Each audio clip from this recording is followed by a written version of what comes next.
mga may-ari po ng mga traktora, pag nagbaklas po kayo ng ganito, wag po kayong mag-alala, meron pa kayong guide. Ito, may mga timing po yan.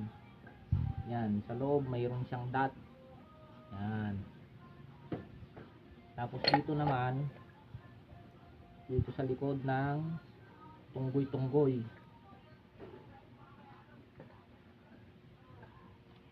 hindi po kayo maliligaw, may timing mo yan. Kung gusto nyo mag DIY sa mga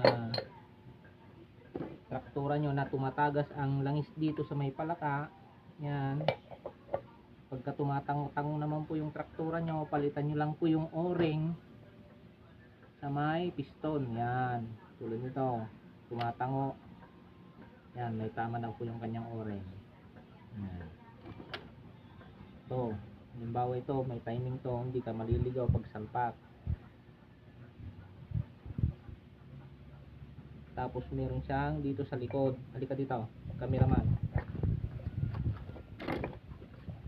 Ito po, ito, dot na yan.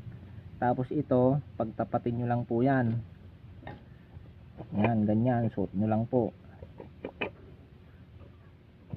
Hindi ko kayo maliligaw dyan na mawawala sa timing yung kanyang palaka.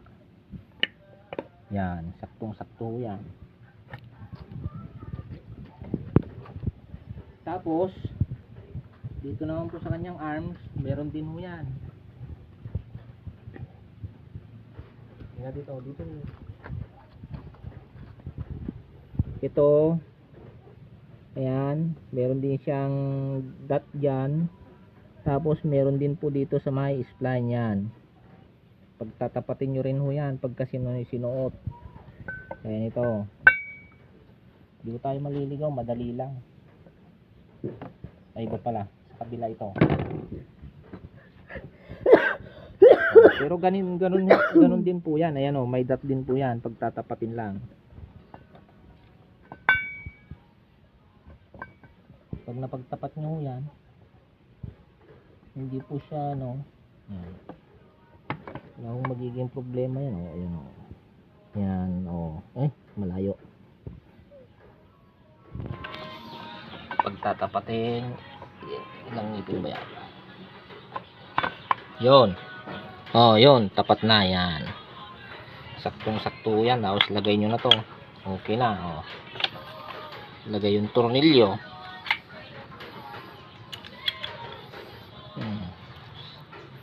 Sa mga may-ari po ng mga traktora na gustong mag DIY sa kanilang mga unit, ganun lang po ang gawin ninyo. Kung may tagas ang palaka, hindi kayo maliligaw sa pagbabalik. Sundan nyo lang po yung sinabi kong mga timing.